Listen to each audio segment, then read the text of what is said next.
Few franchises have left a mark on the gaming world quite like Metal Gear Solid. It's not about sneaking past guards or hiding in cardboard boxes. This is a series that questions war, loyalty, free will, and even the nature of video games themselves. Created by Hideo Kojima, a visionary whose name is synonymous with innovation and ambition, Metal Gear Solid pushed the boundaries of storytelling, game mechanics, and player engagement. It brought Hollywood-style cinematics to our living rooms, but with the soul and weirdness that only a video game could provide. Today's video is the full story of Metal Gear, from its humble 8-bit origins to its cinematic high points, its messy breakup with Kojima, and the legacy it left behind. The Metal Gear saga began in 1987 with the release of the original Metal Gear on the MSX II. Most people know the series for its 3D entries, but the DNA of stealth and storytelling was already there from the beginning. You played as Solid Snake, a rookie operative tasked with infiltrating Outer Heaven, a fortified military base housing a mysterious weapon. That weapon? Metal Gear, a bipedal nuclear-capable tank. The game was innovative for its time. Rather than promoting run-and-gun action, it emphasised avoidance, distraction and planning. Players had to think like a spy. In 1990, Metal Gear 2 Solid Snake followed, expanding on the formula with smarter AI, an intricate story, new weapons and the first appearance of deep codec conversations. Snake's new mission? Stop Big Boss once and for all. Though largely unknown in the West at the time, these games laid the groundwork for everything to come.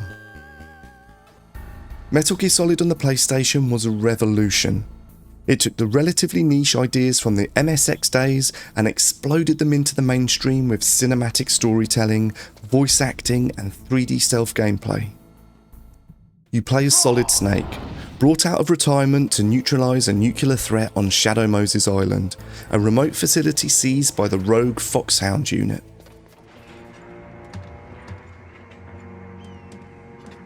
Snakes don't belong in Alaska. The game introduced a full cast of unforgettable characters: Revolver Ocelot, Sniper Wolf, Vulcan Raven, and of course Psycho Mantis, whose ability to read your memory card and force controller swaps became an iconic moment in gaming. Metal Gear Solid wasn't afraid to break the fourth wall, toy with your expectations, or deliver lengthy philosophical cutscenes. It wasn't just about gameplay, it was about storytelling, mood, and message.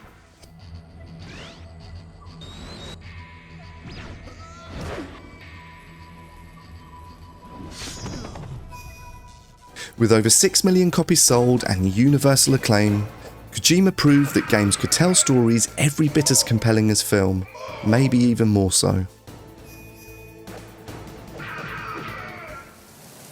When the PS2 launched, expectations for Metal Gear Solid 2 Sons of Liberty were through the roof, and at first the game seemed to deliver exactly what fans wanted: more Snake, more stealth, and better graphics. The opening tanker mission felt like a true next-gen experience, but then, in a bold move that still sparks debate to this day, Snake is sidelined, and players take control of a new character, Raiden. Fans felt betrayed. The marketing had centred around Snake, but Kojima had other ideas. Raiden's journey explored themes of identity, manipulation and control. The real villain wasn't a person, but an AI that regulated global information. The game's story was layered and dense, often surreal but incredibly prescient.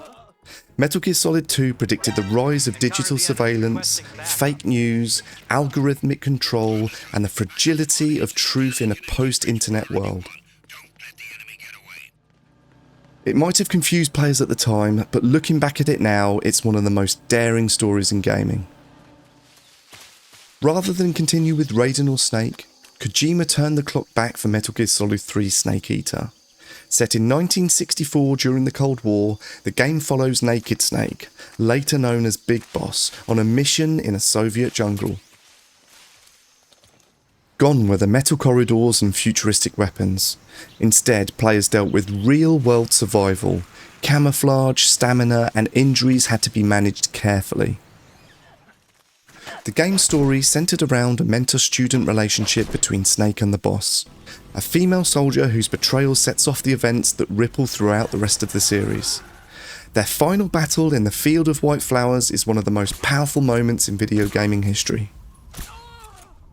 Metal Gear Solid 3 introduced close quarters combat, survival elements, and one of the greatest soundtracks in gaming, complete with the Bond-style theme Snake Eater. Critically acclaimed and still a fan favourite, this entry proved that Kojima could do emotional storytelling just as well as political intrigue.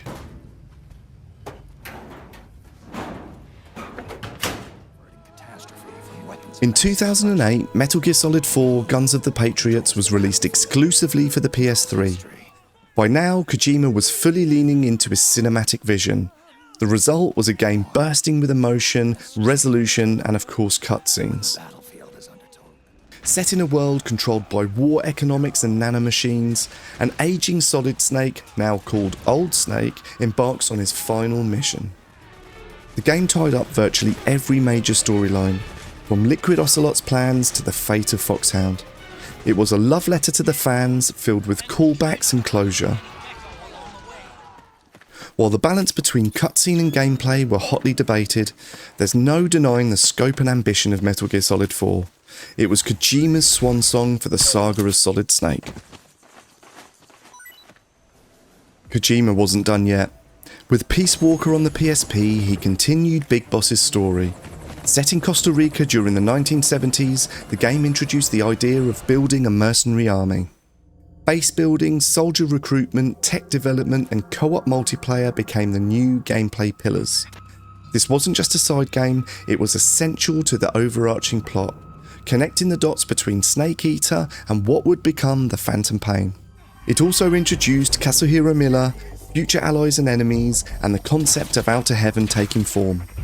For a portable game, the production value was incredibly high. Metal Gear Solid 5 came in two parts.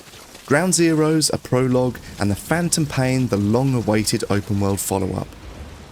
Ground Zeroes was short but impactful, showing a darker side to the series. The destruction of Mother Base and the fate of the characters like Chico and Paz were brutal. Then came the Phantom Pain in 2015. Built on the Fox engine, it introduced open-world stealth gameplay with dynamic weather, customizable bases, and multiple mission approaches. But despite its incredible mechanics, the game launched amid controversy. Kojima's falling out with Konami was no secret. Many parts of the game felt unfinished, especially the missing third chapter. Still, it delivered memorable characters like Quiet and Skullface and raised deep questions about identity, revenge, and the cost of war. Guys, it's me. After the Phantom Pain, Kojima left Konami and formed Kojima Productions. Konami tried to keep the franchise alive with Metal Gear Survive. Fans rejected it outright. No Kojima, no Snake, just zombies. It flopped commercially and critically. Since then, things have been a little quiet. However, a remake of Metal Gear Solid 3 titled Metal Gear Solid Snake Eater is currently in development for modern consoles. Built in Unreal Engine 5, it promises to preserve the story and voice acting of the original while enhancing visuals and mechanics. It marks Konami's attempt to rekindle interest in the franchise, though without Kojima at the helm, fans remain cautiously optimistic. Only time will tell if Snake Eater can do justice to the legacy of one of gaming's greatest entries.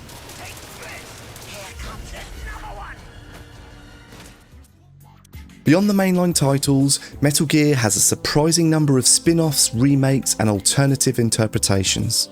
Some of these have faded into obscurity, while others have gained cult followings of their own.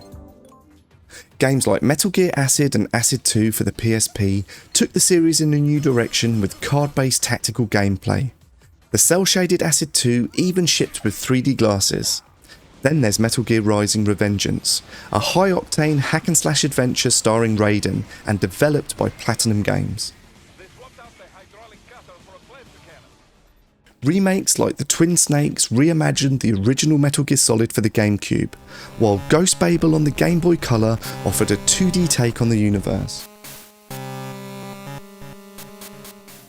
There were also lesser known mobile games, Japanese exclusives like Metal Gear Snake's Revenge, and even a pachinko machine that sparked fan outrage. These spin-offs remind us that Kojima's vision inspired creativity beyond the stealth genre, even if not all experiments were welcomed by fans. Metal Gear Solid isn't just a game series, it's a legacy. One that reshaped how games tell stories, engage players, and challenge our minds. From pixelated bases to philosophical epics, Kojima's work remains unmatched in its ambition. Whether the series continues or not, its impact is already written into the DNA of the industry. What are your favourite Metal Gear moments? Drop them in the comments down below. If you liked the video, drop a like and subscribe for more retrospectives like this. And remember, in the world of Metal Gear, things never seem as they seem.